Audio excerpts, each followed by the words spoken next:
Magandang araw po sa inyong lahat. Welcome sa Kabuhayan at Negosyo. Ang programang nagbibigay inspirasyon at kaalaman sa inyong lahat tungkol sa mundo ng pagninegosyo at kabuhayan.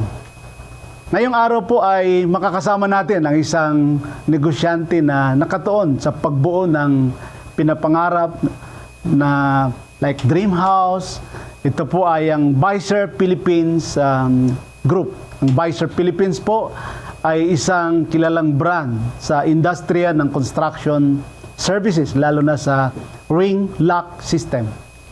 Sa kanyang dedikasyon at inobasyon, nagawa niyang gawing negosyo ang kanyang mission na itaguyod ang kaayusan ng bahay ng mga Pilipino. Ang kaibigan natin, welcome natin, Miss Imelda Tina. Yes. Aspirin Har. Welcome sa Kabuhayan at Negosyo. Ako, thank you very much po for this opportunity na makabisita at makausap po natin or mapamahagi natin kung paano makatulong sa mga kapwa natin Pilipino. Yes, Ma'am Tina. Wala na pong ma'am. Tina, Pinatatanda niyo. paano ba kayo nag-umpisa ng negosyo? Actually, mahabang salaysay. Biglang ganun eh. Kasi my husband and I, kumbaga, ang tinapos ko kasi nasa medical ako eh. Sa medical field kayo? Yes po. Wala sa construction? Wala po talaga sa construction. But then, ang gusto ko talaga noong bata pa ako was to become a lawyer. Okay. But my parents or sa family po ng Aspirin po kasi they're all business people. Okay. So siguro maybe it runs in the blood. So when I graduate, parang sabi ko, hindi ito yung passion ko. So that's one thing din, no, sa mga nanay din. Huwag nating itulak yung mga anak natin kung ano yung gusto nila, dapat manggaling sa kanila. That's one of the first thing that I felt before na hindi ito yung passion ko eh. Kasi iba, pagka yung gusto mo or mahal mo, kahit mahirap gagawin mo. Correct. Yan. Oo. So with the business now, actually yung first business na itayo ko noon was medical supply. Dahil ikaw ay nasa linya ng medical medicine. related Yes. course, no? Opo. Okay. So, kumbaga, yung mga may-ari ng hospital sa province namin, kilala ko, parang... Hindi pa yun nag-start yung Vicer Philippines? Hindi pa po. Okay. And then, ngayon, isa sa mga supplier ko during that time was Cosmo Medical, which is a Korean company na nag-iisang manufacturer ng mga syringes dito sa Pilipinas. So, sa kanila ako nag-aangkat or namimili ng produkto. So parang trading kayo? Trading, opo.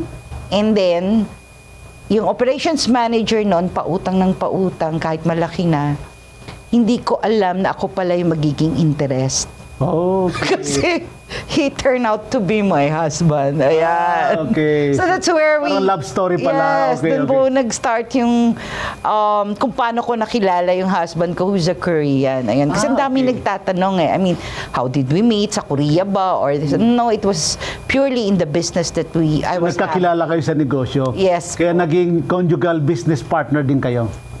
Hindi pa nun. Kasi he was just only... empleyado pa siya nun eh. Okay, okay. But I was already having my business by then. After po noon, napasok din kami, nagkaroon kami ng call center. Okay. Teaching Korean. So bago itong negosyo nyo, nag-call center Yes business po. din kayo, okay? So how is it? How is the call center business? Okay naman? Maganda nung umpisa. Okay. Kasi, Anong year ito, ma'am? siguro, ang edad, ano? Tina, okay. Anong year itong tinry nyo rin? Way back, to 20,000 something. 2000? 2000, yeah. Okay, so matagal-tagal Tagal na. And then, kasi during that time, hindi pa masyadong Koreans dito sa atin sa Pilipinas. So, kasi ang Korea kasi is very nationalistic. That they don't know how to talk English talaga. At isang may pagyayabang Lalo-lalo na naman yung mga unang Korean na Yes. napunta Hanggang sa Manila. ngayon. Ngayon kasi because of the mga English. They learn. Oo. Learn, oo. Pero if you go to Korea, kasi my two kids are there, studying there now in college. Sabi nga nila, mga English namin dito, yeah, we read the English, but then, ang communication nila was Korean pa rin. Okay. So yun yung isang difficulty nila. Hindi katulad natin dito. I mean, like you go to Baguio or even in Mindanao, almost lahat kayang magsalita ng English. English, oo. Hindi man perfect, but we can communicate. Okay, so Use English. aside from Dami ng negosyo, no? aside from sinubukan nyo yung call center, ano pa ba yung mga na try nyo mag-asawa ng mga negosyo? Well, actually, yung call center kasi bumagsak. Tinigil nyo ba yun? yan eh. Bumagsak. It is because Koreans went here. Okay. Kasi nakita nila na mas madali silang matuto when ang kausap nila English talaga. They use the language. Kasi, di ba pag nag-aral ka, then pagbalik mo sa labas, you speak Korean. Okay, so after itong call center, ano pang tinry nyo na business? So, when I saw it, ako na yung nag-pivot. Since love ko rin ang designing and everything, so, there are a lot of Koreans during that time na mga kaibigan ng husband ko. They come to me or in our house asking advices kasi may mga problems sila, mga ganito, or hindi nila alam kung paano magtayo ng negosyo sa Pilipinas. So, parang naging advisor kanila. Ayun. So, madami nagpupunta sa bahay, sabi ko, teka muna, libre na nga sila sa pagkain, pati oras pa, di ba? It was just a joke. Then, instantly, I told my husband, what if I put a consulting firm? Sabi ko, sayang din. So, from there, almost 4 or 5 companies that I was holding then were all under construction companies. Okay. Ayun. So, but since andun din yung passion ko in designing and everything, I was able to, kumbaga yung mismong negosyo nila, it was easy for me to understand. So finally, nakita ng husband ko na, parang I'm fitted also to that.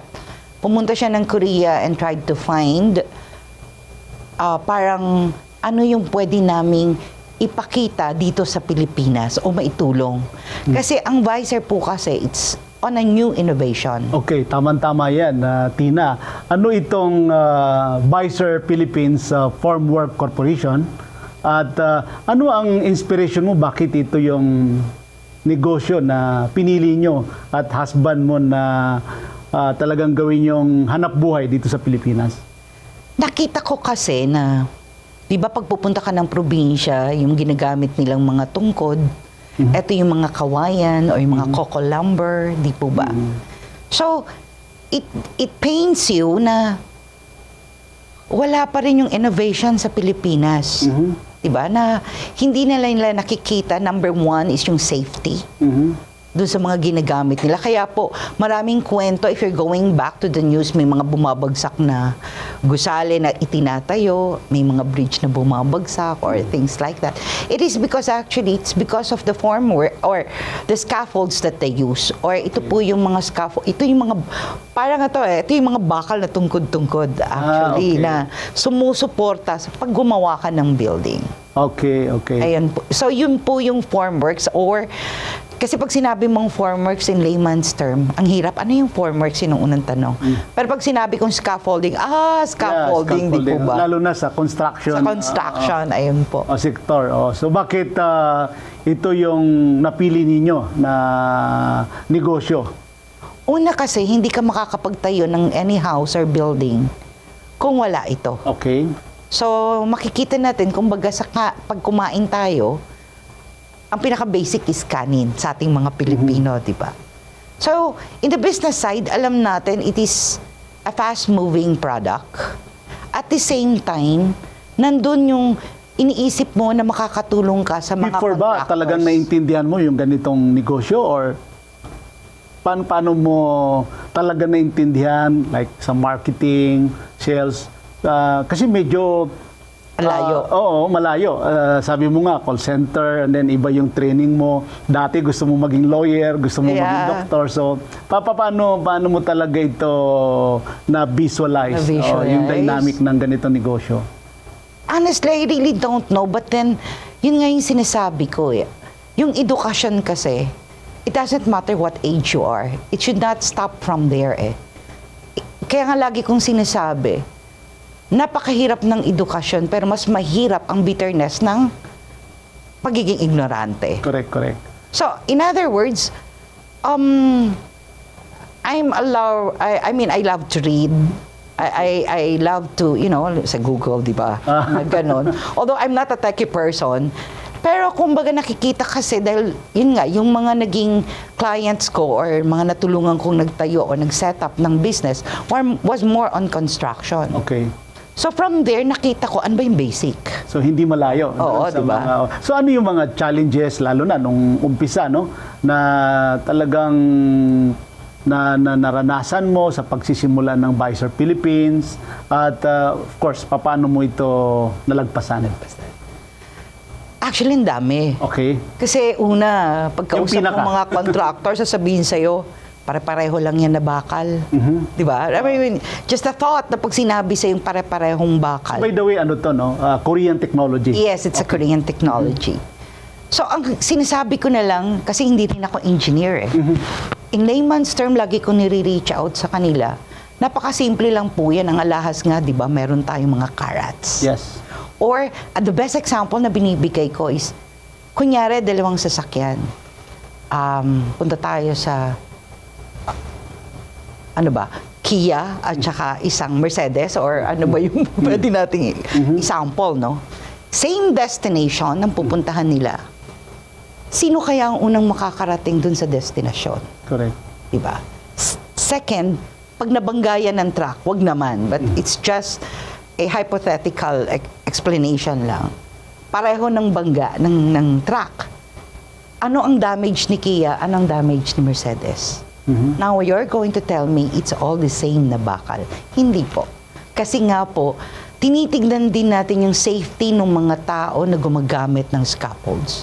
I mean, we ourselves have our loved ones. Eto pong mga contractors, I'm sorry, yung nasa mga construction, yung mga naghahalo ng semento, nagtatayo ng mga scaffolds, may mga loved ones din po sila.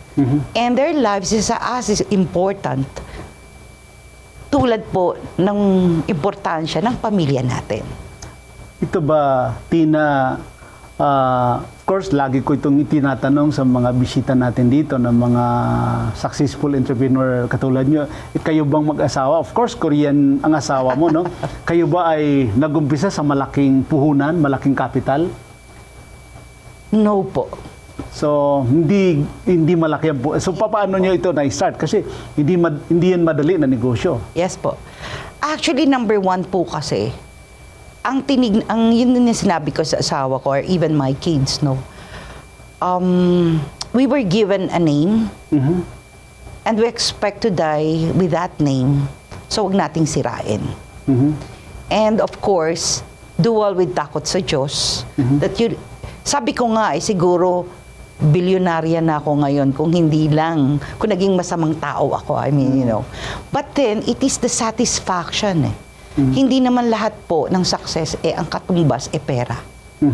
So we always balance success and happiness in life. So dun sa tanong ninyo, nag-umpisa ba? No, but ang itinayo naming number one first is credibility namin. And it follows with the company that they can trust us. That what we are saying, and even with my sales engineers, kasi yung mga nagmang-market sa amin are engineers, I keep on telling them na wag silang mag-iimbento para lang makakuha ng benta. Kasi, some people are trained to have sales na makakuha lang ng benta, ipapangako din nila yung kahit hindi na totoo. So I told them, ito yung capacity ng products, ito yung pwede nating ipangako. Other than that, stick to it, walang over. Kasi sa amin din babalik yung yung problema or pag nagsinungaling ka, sa'yo babalik din yun.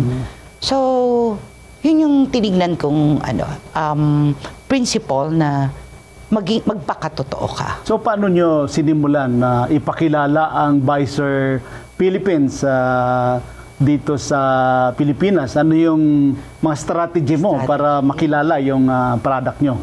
Well, talaga pong pinuntahan namin ng mga contractors. So more on construction company, yes, mga construction client nyo. companies. So paano nyo po?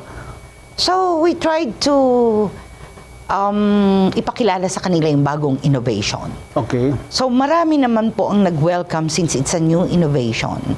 Marami ding, alam niyo na, kasi nga medyo pricey siya. Kaya lang, ang lagi kong ina-explain, huwag yung madalian nakita ang titignan nila. Kasi nga, since it's a new innovation, mas mapapabilis yung trabaho. At the same time, yun nga yung safety ng mga tao. So, kung titignan nila, honestly, yun din ang sinasabi ko eh. Kung magtatayo ka isang bahay lang, huwag ka nang bumili ng produkto namin. Pero, kung marami kang project, kasi yung scaffolds po kasi can be a part of equipment or hindi yan naiiwan kasi sa building. So, kung baga namuhunan ka ngayon, pag natapos ka, lipat sa isang project ulit, investment man na yan, di ba? So, pwede mo pa rin gamitin yung Yes, it's a okay. So, reusable paulit-ulit po siya. na lang. Paulit-ulit lang po. And the latest was, nagpasok din po kami ng Korean product. Alam niyo po yung phenolic board or yung plywood, di po ba? This one is a plastic, thermoplastic fiberglass. So kung ang class A ng ng phenolic board na uulitin nila, sabi ng mga contractors, yung 4 masaya na sila. Yung 6 swerte na. Yung con panel po namin is actually, ang sinasabi ko, 50 Okay. usage. Pero in Korea, it has been proven to be used more than 75. Kaya lang baka ma-overwhelm kasi sila pag sinabi kong 75. So kung doon pa lang sa reusage na yon, Panalo na. panalo na Oo, sila. correct. Kaya nga kung panandalian lang yung tinitignan mo, halimbawa, magtatayo ka ng high-rise building, ilang floor yan. So ilang beses mo siyang gagamitin. Tapos na yung building, pwede mo pang ilipat sa ibang building pa ulit. So, we really help also the contractors kung saan sila makakatipid. So, ang mga client nyo, malalaking construction company rin. Mga quadruple A's po, Wow. pero meron din naman pong mga, yun na nga po, kung ang produkto namin, kaya po yung mga malalaking buildings, paano pa yung maliliit, di ba? Mas lalong makakaano sila. So, ito ma'am, gusto ko lang malaman, yung technology nyo is Korean. So, doon na yung mga manufacturing nyo sa Yes po. Korea. Yes po. Okay, so, alam mo, napaka-importante, no? Yung, of course, yung durability ng nyo. So, ano yung mga competitor nyo na dito sa Pilipinas? Ano rin, mga local, ano rin yan, brand or ano rin yan? Paano yung competition dito sa Pilipinas? Actually, yung product po namin is patented. We were the very, very first to use wing lock system. Wing lock Opo. system. Unfortunately, ang patency po kasi sa design, mabago lang ng konti yung bilog niyan or just a little of it. Kasi yung usage, hindi mo napapatent. Yan eh. Ang patency is the design. So after a while, lalo na sa China, marami nang nagsulputan. Okay. So, yun yung medyo naging mabigat sa amin kasi alam naman natin, una, pagdating sa labor, the labor existing in Korea is higher compared to China. Correct. So, ang costing nila is mas mababa, although robotic naman ang ginagamit sa Korea. I mean, like, it's not all people, but it's all robots na yan, na nakiklik. Kaya yung precision naman ng pagkagawa, mas sigurado ka pag robotic compared to people. Kaya lang, syempre, pag binenta mo siya sa market, yun yung talo mo. But quality, ipaglalaban ko. Very good. So, sa pagbabalik, ma'am, ng kabuhayan at negosyo, i-discuss naman natin yung mga challenges ng Visor Philippines. Magbabalik po kami. Huwag po kayong aalis.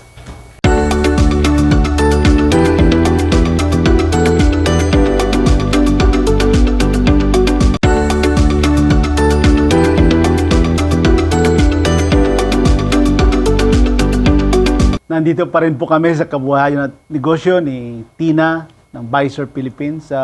Kanina, gusto ko itanong sa iyo, Miss Tina, yung mga innovation or strategy na ginagamit mo para manatiling very competitive kayo sa market. Paano ka nag-innovate dito, Tina? A non-stop research din. of what we can offer to the Filipinos. Kasi po, kung titignan po kasi natin, yung technology kasi ngayon di ba? It's napakabilis. Okay. Na napag-iiwanan din tayo dito sa Pilipinas ng mga technology na ginagamit. So that's one reason na we try to develop and find products that we can introduce dito sa Pilipinas. So, pag nakita namin, tinetest namin sa market, and then chine-check namin yung feasibility niya, if it will work with the budget of the Philippines, then we go for it. Ayun. So, mahirap, pero wala namang madaling negosyo eh. But as long as alam mo yung ginagawa mo, yun ang importante kasi. So ano yung madalas na nagiging challenges sa inyo sa mga client ninyo? Challenges, marami. Number one is the pricing. No? Okay. Kasi, Mahal yung sa inyo, mas mahal compare sa China brand. yes po, that's the number one thing. No? Kasi, ang China, ang cost is lower. It is because, nabanggit ko nga po kanina, na pagdating po kasi sa labor, mababa ang, massive kasi sa kanila. So, talagang mababa ang price na pagdating dito sa Pilipinas. So, ang laban po is not apple to apple, ika nga. Kasi nga, kung i-compare natin, alam naman po natin yan. I'm not against China, no? But then, Yeah. pag sinabi mo kasing China products, talagang massive, yan yung kanilang manufacture is pangmaramihan, ika nga. So, yun yung pwede kong sabihin na difference po nung dalawa. But then, since yun na nga, nakita ko na ang market na gano'n, actually, we're planning also na din sa Pilipinas ng gawa ng China. But we will be honest to our clients kung ano yung choices, para may choices lang sila. And what is the difference between the two? Pros and cons. Correct. Ayan po. Kasi kumbaga, that's how business works din eh. And aside from that, nung nag-start po kasi kami before pandemic, halos konti lang ang... Yeah, kasi isa kayo sa pioneer dito, no? So, ano yung pinaka-most rewarding part sa pagiging, of course, owner ng Visor Philippines na masasabi mo na very rewarding part dito sa Visor Philippines? Rewarding part is when people or companies trusted you. Kasi kahit sabihin mong nakakabenta ka, yes, pero kung hindi naman sila uulit, malungkot ka. Why? Kasi ibig sabihin, pinagbigyan ka lang eh. Okay. But when you know that your clients, yung ibang kliyente namin, nakuha namin referral ng galing sa client din namin. Okay. So meaning... Word of mouth. Yes. So, kung baga nakita nila yung quality ng produkto namin. So, it's a rewarding in yourself na una, alam mo na nakakatulong ka sa Pilipinas dahil nakapagbigay ka ng bagong innovations. Na, kung baga, hindi tayo napag-iiwanan ng mga katabi nating ibang bansa na nandito pa rin tayo na gumagamit lang ng mga kahoy. Pero dito sa Manila before, ang ginagamit nila is GI pipe lang na pinagduksong-duksong lang ng mga clamps. So, kung makikita nyo sa kalsada ngayon, yung ring lock kasi, built-in na kasi yung lock nun, at saka yung butas nun na i-connect mo na. So, ganun na siya kadali. So, along the way, pag may mga nakita po kayong mga ring lock, kahit pa paano pa, produkto po namin yun. Yeah. Actually, very popular yung product nyo. So, ano yung isang personal na challenge na kinakarap mo, Tina, sa tingin mo na humubog sa'yo bilang isang business owner?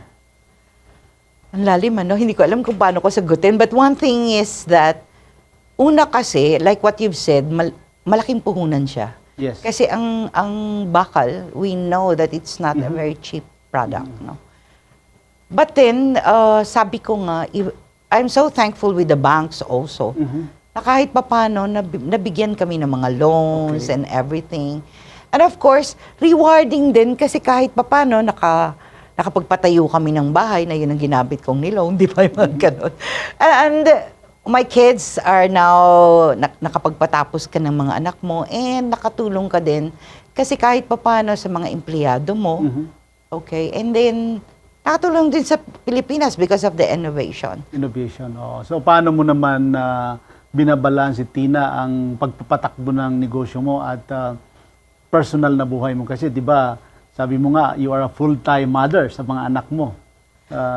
Paano mo nababalanse ito? Ito ang pinakamahirap yata, Tina.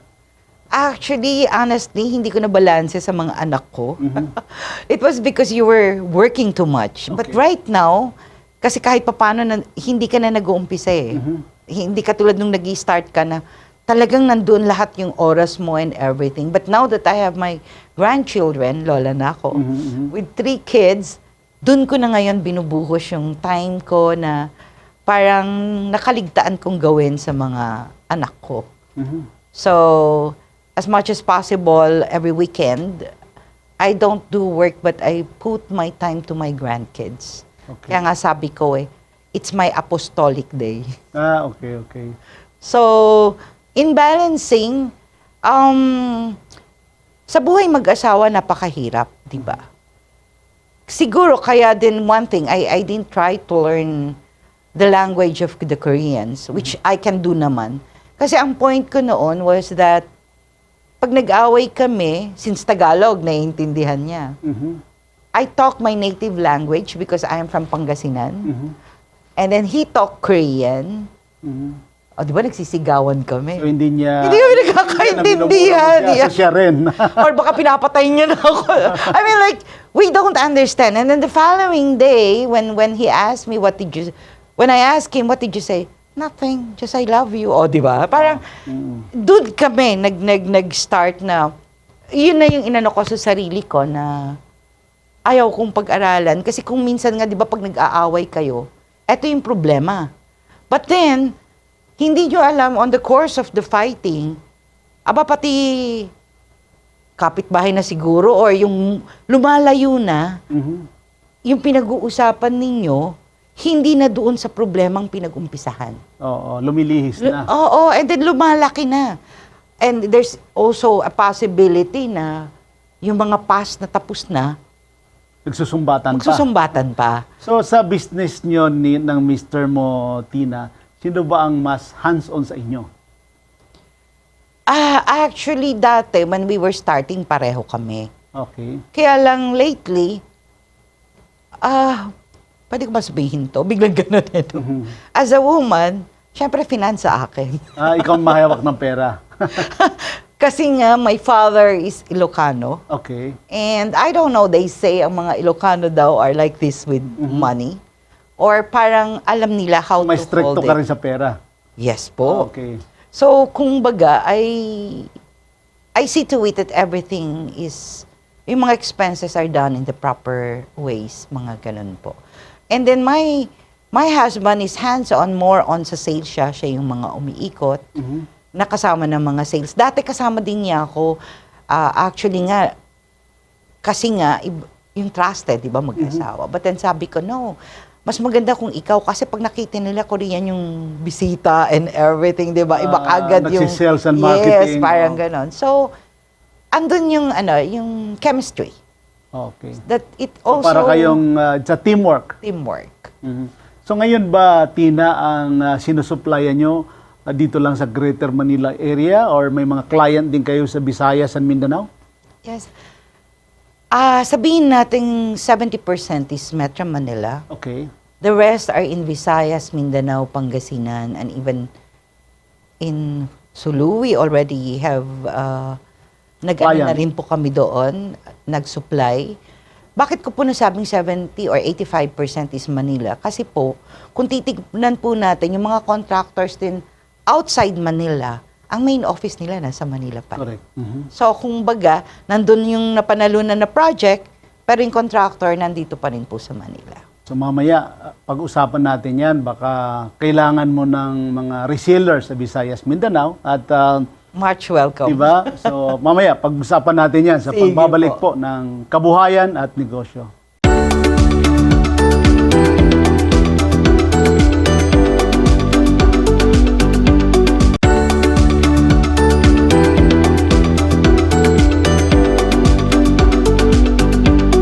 Nandito pa rin po kami ni Tina sa Kabuhayan at Negosyo. Kanina, sabi ko, sa pagbalik natin ay tatanong ko sa iyo, syempre, normal yan sa mga successful entrepreneur, yung may mga tough times tayo, dumaan yung like the COVID. So, paano mo namomotivate yung sarili mo sa panahon ng, of course, yung mga malalaking challenges sa buhay? During pandemic, alam natin, lahat ng negosyo, it just suddenly stopped, no? Talagang kahit ang mga construction, tigil lahat yan. And it so happened, I have a classmate way back elementary high school. Kulit ng kulit yan sa akin noon na attend ka ng BNI, ganyan. Okay. Ano. So, ano ba yung BNI na yan? Ganun pa yung reactions ko because I really don't know what's BNI. Wala na kasi akong oras, sabi ko. But when the pandemic came, so pinagbigyan ko yung friend ko, I become a member of BNI. And I tried to learn what is BNI. It was the only, actually, na dun ko nakita na pareho pala yung adhikain namin kung paano makatulong. Okay. Kasi one of the core values of BNI is giver's gain. So, it's a networking. Pero ang kaibahan niya with networking, yung ibang networking kasi MLM or nagbebenta ng produkto ng kumpanyang yon. With BNI, it aims to help kahit yung mga nag-uumpisang negosyo lang po on how to grow their business. Paano? Through referral. And nakita ko yung sarili ko na kung paano rin ako makakatulong sa mga Pilipino na nag-uumpisang nagtatayo ng negosyo nila.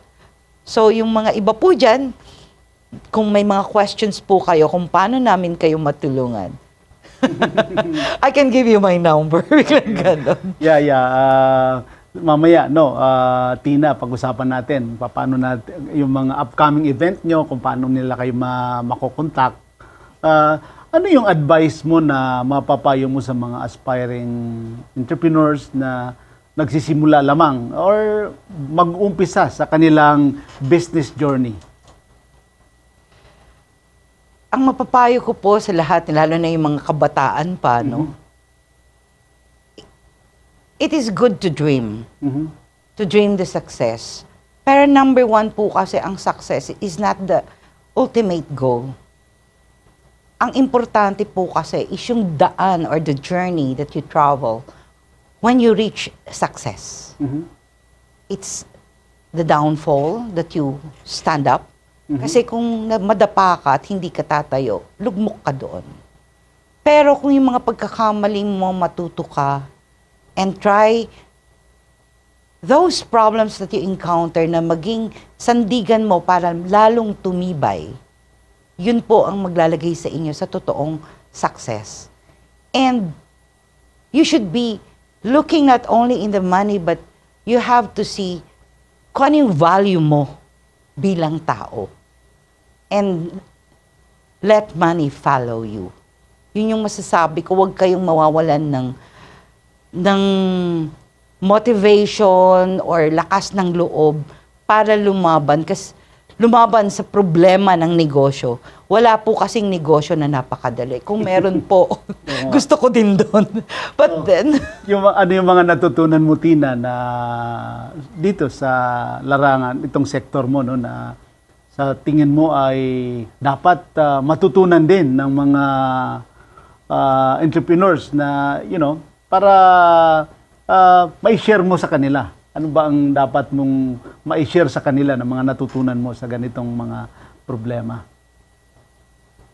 Kapit sa Diyos. Kasi kung hindi dahil din sa Kanya, wala lahat ito.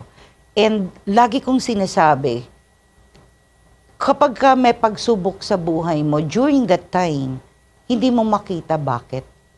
Or what's the reason behind. But after a while, makikita mo na yung pagsubok pa lang yun, nililihis ka rin sa mas grabe pang sitwasyon. So for me, I can say it is because of the faith in God, love to your family, and passion to your work. Ano sa palagay mo ang formula para makasabay yung mga, of course, lalo na yung mga maliliit na negosyante, nag-uumpisa pa lang sa negosyo. So, ano sa tingin mo yung formula para yung mga maliliit na negosyante ay lumaki rin sila katulad mo? Siguro, ang hirap pero ang lagi ko lang naman sinasabi sa sarili ko is that be true to yourself. Happiness kasi para sa akin is hindi lang pera. Kung hindi yung masarap ang tulog ko sa gabi. Kasi kung greedy ka, or marami kang kaaway, pagdating sa gabi, di ba, hindi ka makatulog. So when I say peace when you sleep, ibig sabihin, everything is like in accordance to the Lord's, how can I say? Kasi hindi naman ako religyosa talaga no? Hindi naman ako yung tipong parang magmamadre or something. But then, I still believe there is God out there who's going to guide us. May mensahe ka ba na nais mong gawin ng mga taga-subaybay natin dito sa kabuhayan at negosyo? Like kanina nabanggit mo yung passion mo. So ano ba ang dapat na sila ba in-encourage mo rin na gawin nila yung passion nila sa business? Katulad mo, marami kang tinry. Yung pala, dito ka rin mapupunta sa passion mo na gusto mong negosyo. Yeah, I mean like in everything that you do, you have to put your heart, your all, your passion. Kasi kung babaliwalain mo lahat yon and even being honest, talagang napakahirap. But with all of that, no matter what will happen, you're going to stand straight pa rin. And if I can say then, nabanggit ko sa BNI, di ba? Mhm. That's one thing also that I can share na if you are starting your business, the BNI's goal is to help. Actually, on May 4, meron po kaming tinatawag na BOD. So I hope you can join us so you can see how we do business. How do we help you grow your business? So, sa Dasmariñas po yun, but we also have Zoom online. So maybe maybe we can post number later, ka? Yeah, the yeah. number Yeah. and my email so I can help you Yeah, out. please invite po yung ating mga suki rito sa Kabuhayan at Negosyo. Number, website. Yes po. I think you're going to post it later. And then, as an end, ang masasabi ko lang is that you only live once. But if you do it right, once is enough. Maraming salamat sa iyo, Tina, sa pag-share ng mga lessons sa mundo ng negosyo. Miss Imelda Aspirin Har. Tina, isang patunay na ang tamang kombinasyon ng sipag, tiyaga at malasakit ay kayang gumawa ng negosyo na hindi lamang kumikita, kundi nagbibigay din ng halaga sa ating buhay. Sa ating pong mga tagapakinig, sana ay na-inspire kayo sa episode na ito. Lagi po nating tatandaan, ang tagumpay ay nasa kamay ng mga taong handang kumilos at magtiwala sa kanilang kakayanan. Hanggang sa muli po, ako po si Gani Makatuman, nagpapaalam at nagpapasalamat sa patuloy pong suporta ng lalo na sa lokal na negosyo at kabuhayan. We at Kabuhayan at Negosyo are one with the government and our commitment to help Filipino entrepreneurs improve their lives. Lagi po nating tatandaan, kahit anumang sakuna, kahit anumang problema, kayang-kaya natin ito. Ako po si Gani Makatuman at ito po ang Kabuhayan at Negosyo. Sa mga hindi po nakapanood ng mga nakaraang episodes, dito sa Kabuhayan at Negosyo, pwede natin balikan through my YouTube channel, Abdul Gani Makatuman, at sa aking Facebook page, Abdul Gani Makatuman, Kabuhayan at Negosyo. Siyempre, huwag natin kalimutan mag-like, mag-subscribe, at mag-follow para sa mga updates at bagong episode dito sa Kabuhayan at Negosyo. Maraming salamat po.